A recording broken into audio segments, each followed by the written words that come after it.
เด้อทุกคนอันนี้ก็หมู่บ้านเฮาก็บ่ค่อยหลายครอบครัวก็บ่ฮอด100นะประมาณ70ปลาย80ครอบครัวนี่พี่น้องนี่เฮือนเฮาก็แบบวิธีดั้งเดิมเลยเด้เฮือนของชนเผ่าปะโกะนี่ส่วนรายอาชีพของเขาเจ้าก็ตามเบิ่งเขาก็สิเฮ็ดมันต้นเนาะโอ้เป็นตะคักแท้เนาะเด้บอลเพิ่นหลังถ้วยนะมันสิจ่าย เอามาหัดไปอ้าวเชิญแชบเราตรงเอี่ยมเลิงโอ้ขอบคุณน้องเพิ่นกำลังกินขอบคุณได้นี่บอลเพิ่นล้างถ้วยล้างจานพี่น้องสะดวกสบายเนาะและที่บ้านเฮาวิถีชีวิตของชนเผ่าตะโกแล้วก็จะมีการเลี้ยงเป็ดนะนี่เนาะอันนี้น้ำก็สะดวกสบายได้นี่อ๋อทุกเนาะน้ำก็มาสะดวกสบายเลยพี่น้องแล้วก็จะมีการเก็บฟืนเก็บไฟอยู่กองตารางเฮือนเนาะเป็นดีนี่มันต้นนะเพิ่นตากไว้มันต้นนี่แต่ว่าได้ยินชาวบ้านเพิ่นว่าเขาบ่ซื้อจักบ่ฮู้เป็นหยังนะพี่น้องก็บ่ซื้อละ มันต้นแห้งมันต้นดิบเขาก็บ่ซื้อนี่โอ้นี่เฮือนศาลบ้านซองเฮา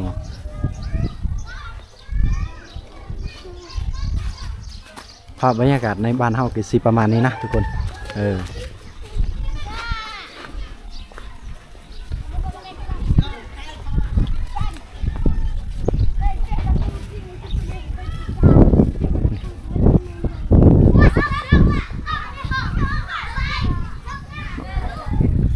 เพื่อนแบบสไตล์ชนเผ่าบางที่กับโบแมนว่าเขาบุมีได้แต่ว่าเขาเฮ็ดแบบนี้แบบสไตล์แบบเอกลักษณ์ของชนเผ่าเขาได้พี่น้องนี่ก็คือเฮือนยาวๆไปเลยเนาะตัวนี้ก็จะเป็นเฮือนครัวได้นี่แต่ก็แบบยาวไปจังสิเนาะจะเป็นแล้วก็คันลายห้องเนาะนี่โอ้โหสักแท้มั่งไม่จ่าจ้ะเว้ยเว้ยคือเนี่ยตัวมาเนี่ยไปชัวเลยบ่นะมาอย่าขอบใจอย่ากำเอิญนะอย่ายาเพิ่นกำลังกินข้าวได้ยาเพิ่นชวนให้เฮาขึ้นอยู่ถึงพี่น้องเดี๋ยวเฮาสิขอบเราบ่ได้ขึ้นนะสิเป็นเรื่องนี้จุ๊บลุงเอ้ยแล้วก็ตัวนี้ก็เป็นความสุขของเด็กๆย้อนหลังในปี10-20 ปีที่ผ่านมาแล้วก็หาเบิ่งยากได้ภาพบรรยากาศในเด็กๆเขาลินนี่โอ้โหนี่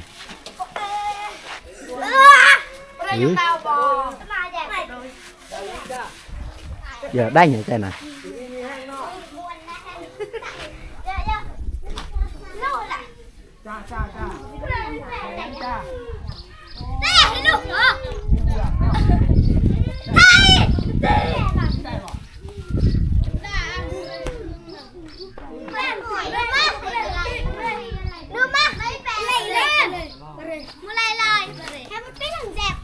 ย่อใกล้ๆอันกี้โอ้อุ้ยย่อใกล้ย่อเด็กเขามีความสุขนะนี่แหละอยู่บ้านนอกบ้านนานี่เด็กเขาลินม้วนน้ำกันได้บุคืออยู่ในหมอกอยู่ในเมืองได้พี่น้องถ้าว่าอยู่ในเมืองนี่เฮาหาเบิ่งยากเลยภาพบรรยากาศเด็กเขาลินจังซี่นะพี่น้องเด้เนาะแล้วมาให้เด็กแล้วมานี่เนาะความสุขของเด็กนะลายเฮือนลายคนมาลินน้ำกันนี่เป็นเดินจริงๆถูกครับเป็นภาพบรรยากาศตอนแรกคือสิซ้ำได้ความม่วนพี่น้องทางนี้ก็เฮือนซานบ้านซองเฮาก็แบบวิธีของชาวบ้านเลยได้การเก็บฟืนกับสีอยู่กองตารางในนี้นะเห็นบ่ภาษาเฮาเอิ้นว่าอู้ยเนาะนี่ คัก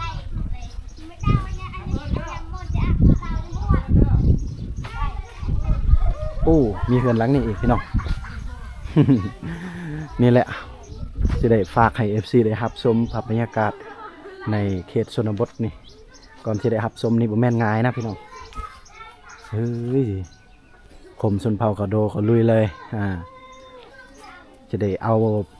บรรยากาศและก็เฮือนชานให้พี่น้องได้รับได้ชมนี่นะสุดยอดเลยพี่น้อง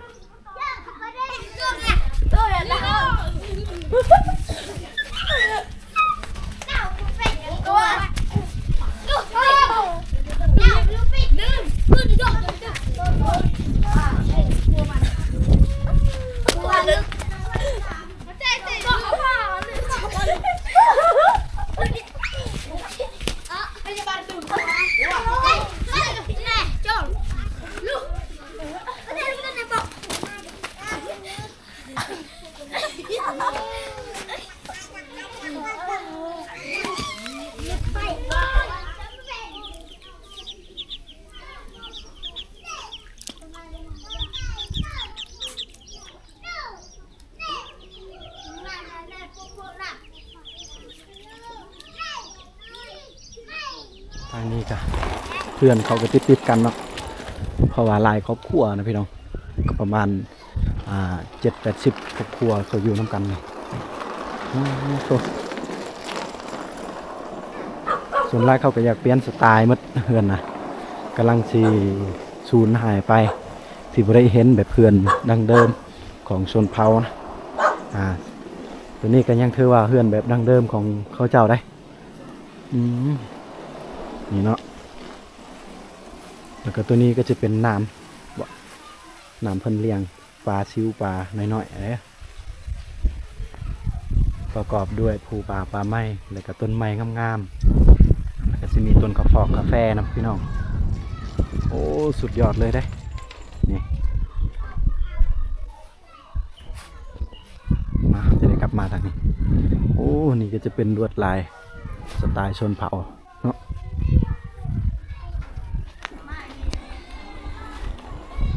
โอ้เขื่อนลังนั้นคือว่าคักเลยทุกคนก็จะมีต้นกาแฟเลยพี่น้องเบิ่งนี่จะมีต้นกาแฟได้ เพิ่นก็ปลูกกาแฟนี่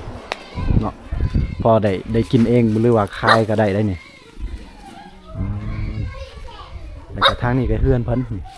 โอ้สุดยอดเลยพี่น้องแบบเวลายามฮ้อนๆก็เฮามันมีต้นไม้ย่างหลายๆบังมันก็สิเย็นเหมือนได้โอ้โหสิพี่น้องสุดยอดเลยหมู่บ้านนี้ได้รับชมภาพบรรยากาศนี่ม่วนพี่น้องเนาะเพราะช่วงนี้ก็ช่วงป่ามันก็เขียวแดงเนาะก็งามเลยนะพี่น้อง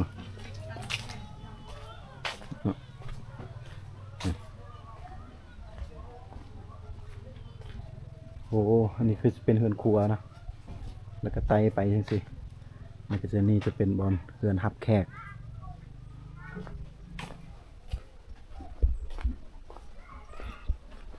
เขาก็ปลูกต้นกล้วยแน่เนาะ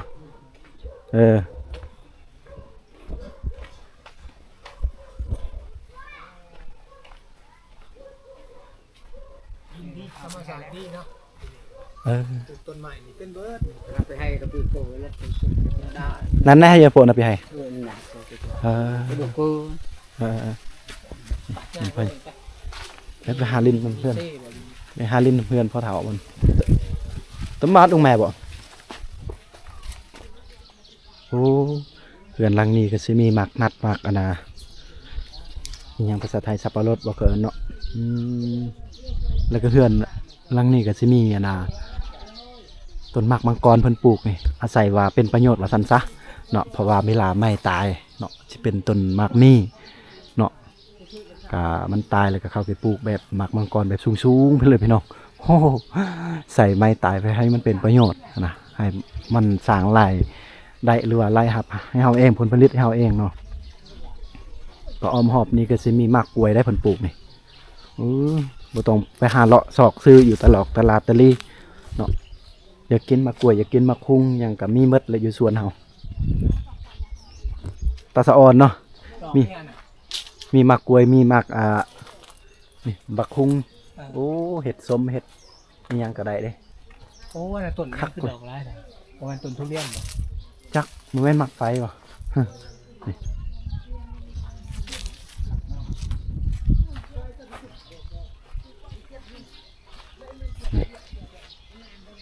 นี่สิเป็นหมู่บ้านเขาเพื่อนเขา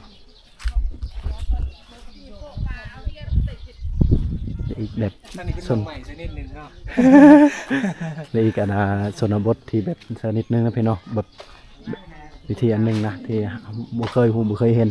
ถ้าบ่มาก็บ่เห็นนะถ้าบ่ไปกับพี่น้องสิบ่ได้เห็นในสองของคมต้องลุยเพื่อพี่น้องจะได้เห็นนี่นะแล้วก็ในวันนี้ก็สิมีโรงเรียนฮอดห้องม.5ที่ตามที่คมเห็นน่าจะฮอดห้องม.7นะทุกคนอ๋อสิเป็นบอนชนบทที่มาพัฒนาเลยก็ประกอบด้วยความอุดมสมบูรณ์ภูผาป่าไม้เดินบานกว้างได้เดินทุ่งเพียนนี่ก็ทุ่งเพียงไปเลยบอนนี้ก็จะเป็นบอนที่สาวคู่เขาพักเสานะอันนี้ก็จะเป็นทุ่งเพียนคือกันนี่จะเป็นเฮือนสารบ้านชองโอ้โหคักแท้คืออันนี้ยามบรรยากาศยามเย็นๆเด้อทุกคนปอทีโทเนาะว้ากำลังโชว์แซ่บเฮ็ดหยังอยู่เด้กินข้าวกินน้ำหมดแล้วบ่กว่าจะจ่าโดยกว่าตะบึกอี ไร อายุเอามาบนจ่า พี่เออไว้ ไว้เฮากำลังถามเขาเนาะว่ากินข้าวกินน้ำหมดแล้วบ่ตอนแรกนี่เขาว่ายังได้แล้วก็เลยถามว่ามีหยังของกินแล้วว่าบ่มีนะยังบ่มีเธอยังบ่ฮู้เนาะยจำไม่ได้จ่า จ่า ก็เยอะอายุจะโดยทำไมไว้แปลว่าบ่มีอาหารบ่มีอาหารกินยามแรงๆตัวมาเนี่ยง่ายโกนก็โกนตัวมาอย่างเปาะตัวมาไงเปาะตาดุงเฮากำลังถามว่าผู้ชายเขาบ่เห็นเหรอก็ว่าเข้าไปเฮ็ดเฮือนแบบตะดุงรับจ้างเฮือนรับจ้างหรือว่าช่วยมาง ช่วงมางโอ้ผัวเขาก็คือว่าไปนะเฮ็ดเฮือนช่วยน้องหรือว่าเอื้อยเหรอไปช่วยน้องไปช่วยน้องได้มางไปว่าน้องนะส่วนเผาทางนี้นะถ้าว่าภาษาเฮาน้องก็หาแอมนี่คือกระโดแต่ว่าส่วนเผาตะโอยนะแปลว่ามางนะประมาณนี้แหละก็นี่ในเท่านี้ นี่แต่ภาพบรรยากาศในเฮือนก็ประมาณนี้เด้อทุกคนก็นั่งชิวๆเนาะ ยามแรงๆสิกับขับบรรยากาศเนี่ยอยู่ในเฮือนเฮานี่คักสุดยอดเลยนี่แหละก็แบบเฮือนแบบมุ้งหญ้าคักๆเย็นๆสินะโอ้เบ๊ไปตาจ่าแต่นอนแล้วไงแต่นอนอันนี้คือเฮือนครัวเด้อทุกคนกลับมาเบิ่งเฮือนครัวนะ เป็นตะบวดเว้ยเพราะว่าเอื้อยเพิ่นกับหรือว่าป้าเพิ่นกับหัวนะนี่เป็นเฮือนครัวเขาเด้อเฮือนครัวน้อยๆเล็กๆจริงๆนะความสุขก็ตัวนี้ก็จะเป็นบอนเพิ่นปลูกผักนะปลูกผักอยู่ไกลเฮือนครัวก็คือเพิ่นบ่รดน้ำนะแต่จะมีหมักพริกน้ำแน่นะเป็นไอเดียดีที่เพิ่นเฮ็ดชวนหลายคมสุนเผากระโดก็จะได้เห็นชาวบ้านเพิ่นก็สิเฮ็ดสูงๆแนวนี้นะส่วนหลายก็สิปลูกผักนะบ่ว่าแต่หอมบัวหอมปอมหอมเปแต่ว่าอันนี้เพิ่นบ่รดน้ำก็สิได้ผักประมาณนี้เนาะนี่ล่ะทุกคนเฮือนครัวแล้วก็อันนี้จะเป็นเฮือนใหญ่เลยเด้อ